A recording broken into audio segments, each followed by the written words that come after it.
What's going on, guys? This is Jeff from Don't Burn Yourself. Today we're making mushroom fricassee. It's a vegetarian French stew. It's from my old chef Jack. What's up, Jack? Enjoy.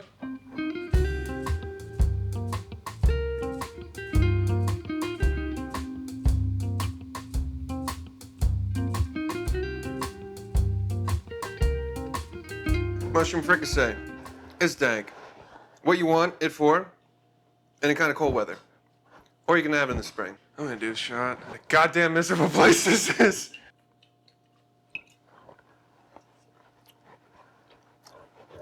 That was unpleasant. Fricassee is a French stew with cream. So you can do any kind. Classic one is chicken. We're going vegetarian today. You know what I love? Mushrooms. You know why? They're good. They're really good. If you have a bad mushroom, you're not doing it right. Let me go through this. Here we go. Mirepoix, small dice. We don't want it to be the star of the show. I got baby bellas. I got oyster and shiitake. I got some king oyster or trumpet mushrooms. Some parsley, lemon. Got the dirty three, bay leaf, herbs provence, and garlic. Oh baby. And the starting point, butter. Here we go. Ignite. See this? Don't burn yourself, bud. Always use a towel. That's rule number one. Or a hotbed.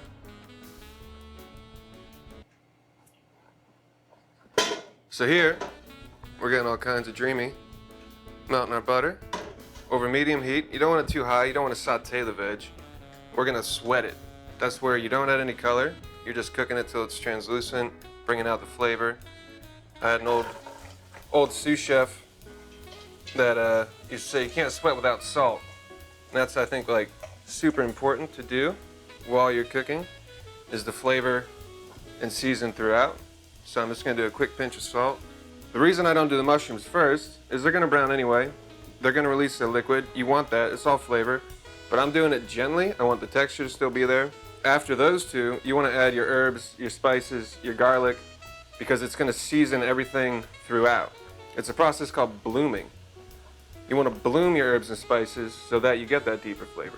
So as you see, I'm kind of turn the heat up a little bit just to get the temperature going. As soon as I see this starting to cook a little heavier, I'll turn it down to medium. Let that roll, because you really don't want any color on this. It'll start to smell really good. It'll smell like your grandma's house. That's what you want. Unless you had a bad grandma, then it might smell like, or dead grandma. Could smell even weirder. Also, what I did before y'all showed up, I cut all this veg up, and I was like, I don't want to throw it away. Just make quick broth with it. I'll use this to deglaze after I use this, baby. So when it says white wine, what you want is a drier white wine. It's kind of sweet, but it's gonna work out just fine. We're just looking for something to take the fond off the bottom when we release all the liquid from the mushrooms. Check it out. Look at those onions. Kind of loses a little bit of its color, like that bright green from the celery.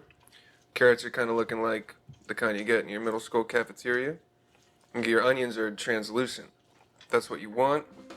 Next we're gonna add our baby bellas, and we're gonna do a big pinch of salt, because we want the salt to kind of bring out the liquid from the mushrooms and give it that deep mushroom flavor throughout.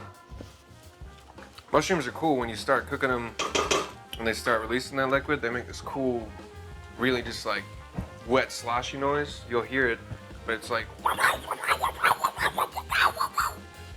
and that's how you know you're doing it right. You want that noise. Sounds like a rainy summer day. Come on, you little lovers.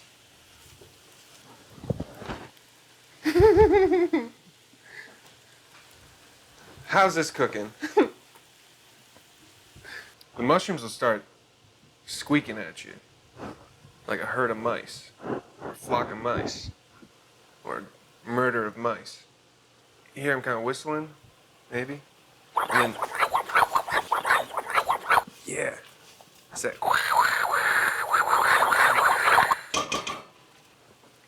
kind of saw how big they were before. They're starting to shrink now. And look how much liquid's coming out of them. These boys are a bunch of high school wrestlers running with trash bags on their torsos through the neighborhood, making the same noise too. Trying to make that weight for the big one. Mm-hmm.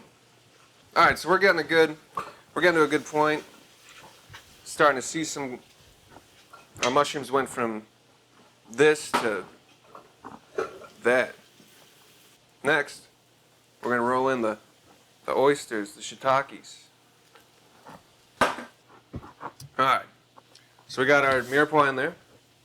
We got our baby bellas. We got our oysters, our shiitakes. Next, I'm gonna add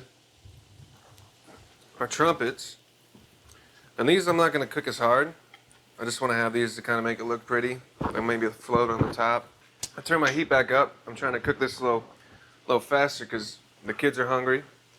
We're starting to see a little bit of a fond form. So all this liquid is starting to evaporate, and we're starting to get some color on the bottom.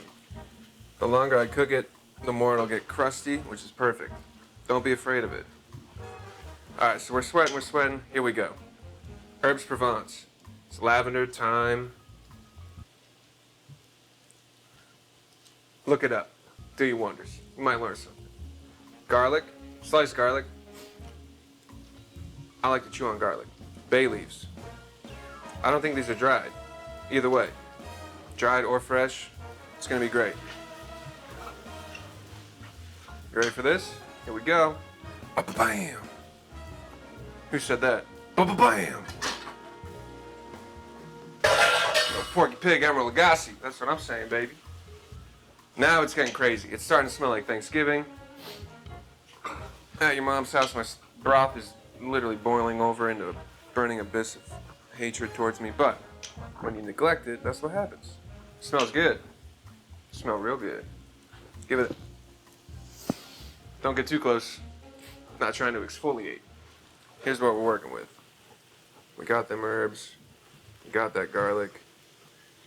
Getting all that flavor. We're gonna add a cup of wine, white wine, to the glaze.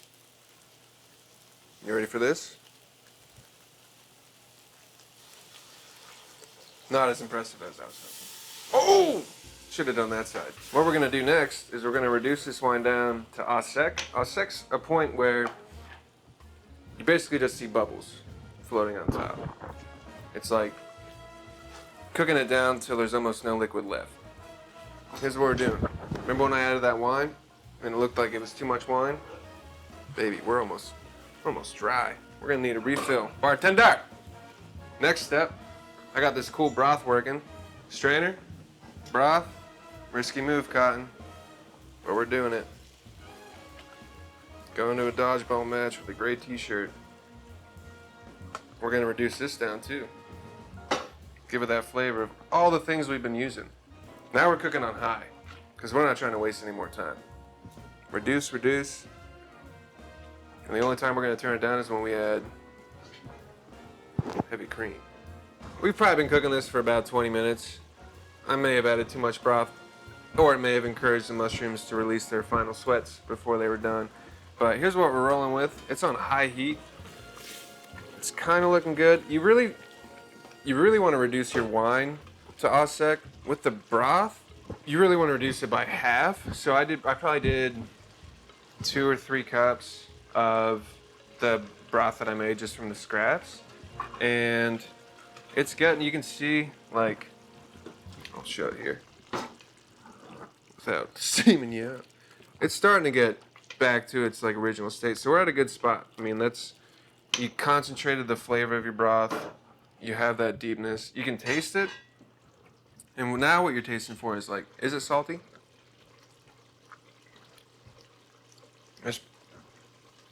I'd say it's pretty good.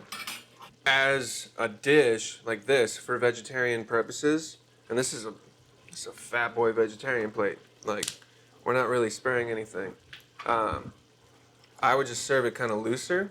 If I was serving in an over, like if you wanted some kind of starchiness to add, I'd do rice. I would do mashed potatoes I would do, polenta, anything that you could either put on top of it as like a cool garnish or like over it. But now it's becoming more of a, definitely a stew. We're gonna bring this cream up to a boil, and once it starts to boil, we'll turn it down to medium or anything that's like either a light boil or a simmer. What do you think, lady? Yeah, you agree. I know. You've had fricassee too many times. You want a happy cat, you feed it French food, you know what I'm saying? Here's where we're at. I said we want to bring it to a boil. We're definitely there. Just fucking burning yourself, baby! But I'll show you. So, I'm on fire. I'm burning up. Here's what you want. You want this kind of Mordor-looking cream fest of fricassee love. At the end, when you're tasting it, you're like, that feels like it's gonna kill me. Hit it with some nutmeg. Small dash, quarter teaspoon. That medicinal flavor of the nutmeg is gonna confuse your brain and be like, plowing through this fricassee. 10 pounds later, you're like, how did this happen to my body? Why are my hips so viscous? That means thick. Why are my hips thick, baby? Anyway, I'm gonna turn this down to medium. Just let it do its thing. So we're just gonna let it reduce slowly on medium. At this point, you can start setting the table. You can turn the berry white even louder, you know? Your partner walks through the door, you're like, hey, baby! Guess who's goosing in the kitchen tonight? And they're like, I'm in love. So here's where we're at. I'll show you.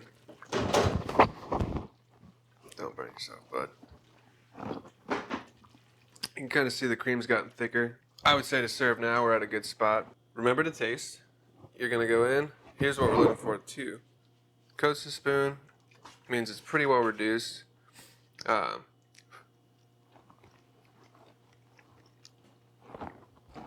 We're looking pretty good. What we're gonna do is we're gonna take some lemon, squeeze that in. The acidity will brighten up the flavors and bring out more of what you want. Give it a good stir. It's just gonna bring that herbaceous, that herbs Provence flavor forward. You're gonna get that very rich, but not to the point where you feel like you're eating just heavy cream and vegetables. I'll add some chiffonade parsley, which is just parsley that you cut one time through. It also adds like a vibrant green color, and we'll probably garnish with that as well.